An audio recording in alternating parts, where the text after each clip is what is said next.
Toronto home prices are already down 26% from their peak in 2022. 26%. That's one of the deepest housing corrections in Canadian history. But here's the thing, if you're a buyer sitting on the sideline waiting for the right moment, that number alone doesn't tell you what you actually need to know. The real question is, how much further do prices have to fall? And are we close to the bottom?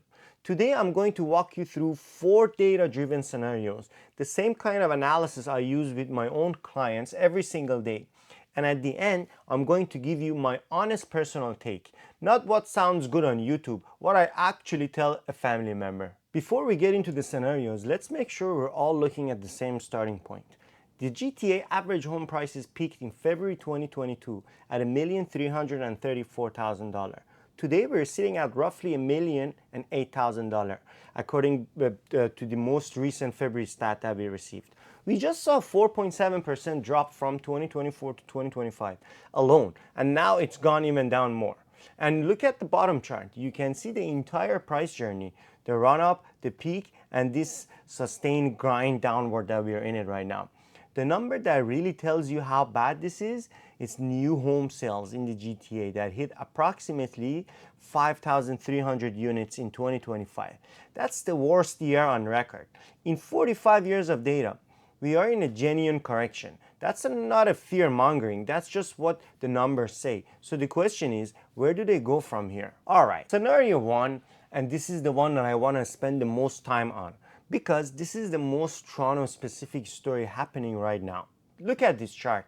GTA condo benchmark prices have now fallen for 9 consecutive quarters. That's more than 2 straight years of price decline. And as of February 2026, the average GTA condo is sitting at around $627,000, down 8.9% year over year.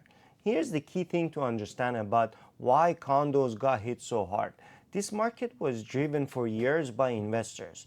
Pre-construction condos were bought by people expecting to flip them or rent them out at a profit. When interest rates went up and rents started falling, that math completely broke down. Investors stepped back and they haven't come back. So what happens now? You got a flood of completions hitting the market. These are buildings that were sold in 2029 and 2020. And they are finally finishing construction. And the original buyers have to decide, do I close on this unit at a price that no longer makes financial sense? Many are choosing to sell. That's the supply pressure you're seeing right now. Total projected drop from the Q3 2023 peak, TD economists say 15 to 20%. But here's what I want buyers to hear. Condo prices are now approaching pre-pandemic levels. The floor is closer than most people think. And the next slide shows you why waiting around could actually hurt you. This slide is what I call the supply cliff, and it's the most underreported story in the Toronto market right now. Look at this bar chart. In 2025, approximately 31,000 condo units are completing in the GTA. That's a record. That's the supply flood you're seeing in the market today, and it's a big reason prices are still soft. But watch what happens after that. 2026, projections drop to around 17,000 units. 2027 and 2028, potentially under 10,000 units per year. That's the most severe construction pipeline collapse since records began. Why is this happening? Because developers can't make the math work. High financial costs, high construction costs, and low pre-sales, and the new projects simply aren't launching anymore. The supply tap is turning off. So the scenario I want you to think about is this. If you wait around another 12 to 18 months hoping for another 5% drop on a condo, you may end up buying into a supply shortage, not a glut anymore. And that's when prices go to the other direction. Buyers who wait for a perfect bottom may be buying into a shortage. Okay, let's go into scenario 2, which is the affordability argument. And this is the case that the most pessimistic analysts make for price falling much further. Look at the left chart. In 1994, Toronto home cost about 5 times the median household income. By 2022, that had exploded to 14 times the income. Today, it's around 12 times. And now, look at the table on the right. The median Toronto household income is about $97,000. Under the mortgage stress test, that household can qualify for roughly $345,000 in mortgage. The average GTA condo is about $627,000. That's a $282,000 gap.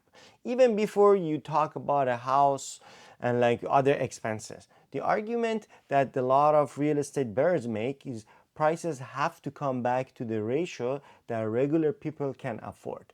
If we correct it to 7 or 8 times per income, then you would be looking at prices back near 2015 or 2016 levels. That's the extreme scenario.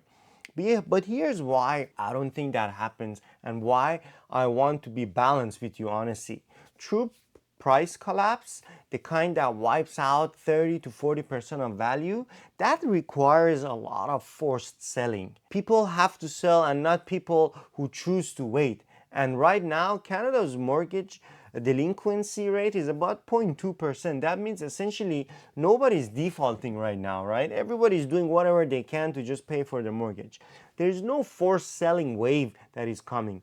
Without that trigger, the extreme affordability scenario is very unlikely. So let's look at scenario 3, what history tells us. Let's look at what Toronto's past corrections actually look like.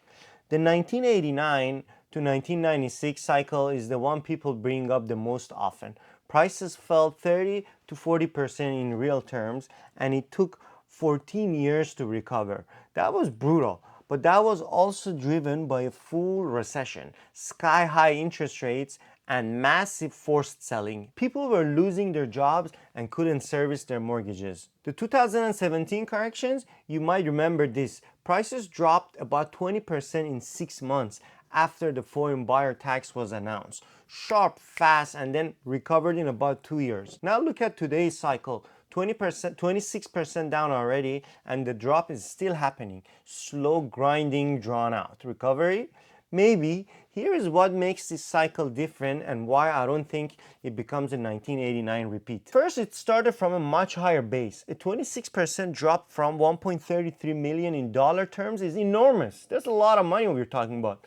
But the percentage feels similar to past corrections, even though the actual dollar losses are bigger than anything else we've seen. Second, it's slow. There is no sudden cliff drop happening. That matters because the slow corrections allow buyers and sellers to find balance without panic, right? Third, and that's the key item to watch in Toronto, is the unemployment. Unemployment, it is creeping up. It was about 7.1% in August 2025. And historically, once unemployment goes above 8%, forced selling starts. We're not there yet, but that's the number you want to watch. Scenario 4 is the wild card, the tariffs and the jobs. This is the one that I want to be honest with you, because it's a wild card that could make everything worse or could fade away. Look at this unemployment chart. The orange line is Toronto's actual unemployment rate. You can see it spiked during COVID, came back down, and it has been creeping up back up since 2023. We're now at 7.1%. The red line shows the historical trigger threshold, which is around 8%. We're not there yet, but we are closer than we have been since COVID. The downside scenario is that if US tariffs continue to hit Ontario auto and manufacturing and finance sectors, then we're gonna have some job losses, and the job losses will increase. Unemployment spikes about 8%, and people who are stretched financially, and then they have to sell at that point, and then some forced selling could start. Not because they want to, but because they have to. In that scenario, you're looking at an additional, honestly, maybe 10 to 15% drop possible. But here's the upside scenario, and I think this actually is more likely than the one before. The Bank of Canada has been cutting rates. Projections have the policy rate getting to around 2.25%. Tariff uncertainty hopefully is expected to ease as we move through 2026, and there is a massive amount of pent-up buyer demand sitting on the sidelines. Per capita home sales in Ontario are running about 25% below long-term average. So we're seeing 25% less activity than long-term average. So when confidence returns, that demand re-enters fast. Watch Toronto's unemployment number month by month in 2026.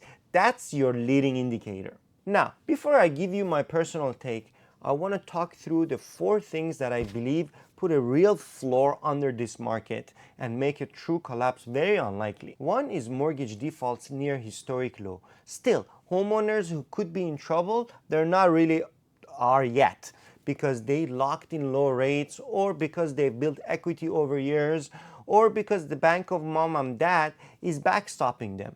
They're choosing to hold and not forced to sell. They make sure they can pay their mortgage, right? And they might cut on the restaurants, but they still pay their mortgage. Number 2 is the bank of mom and dad. The intergenerational wealth transfer is actively happening right now. I see it every day. First-time buyers are getting help with down payments from family, and that demand doesn't show up in the income stats, but it absolutely shows up in the market. Number 3 is the supply pipeline is collapsing, and we've indicated that. We talked about this. The current glut is temporary. By 2027 and 2028, completions are going to drop dramatically and scarcity will be coming back. And number 4 is the pent-up demand is enormous, 25% below long-term per capita averages in Ontario. That's not demand that's disappeared, it's the demand that's waiting for confidence to return. And when it does, it comes back fast. The true price collapse require forced selling, right? And I keep emphasizing on the forced selling.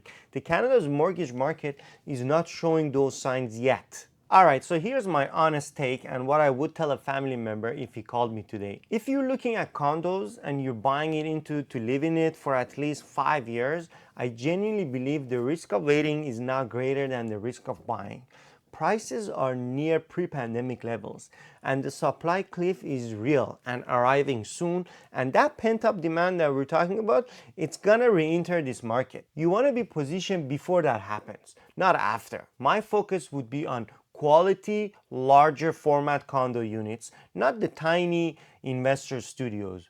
Those are still going to feel more pain. I'm talking about 2-bedroom and larger units in well-built buildings. That's where the end user demand is the strongest. If you're looking at freehold, there is less urgency but also less risk.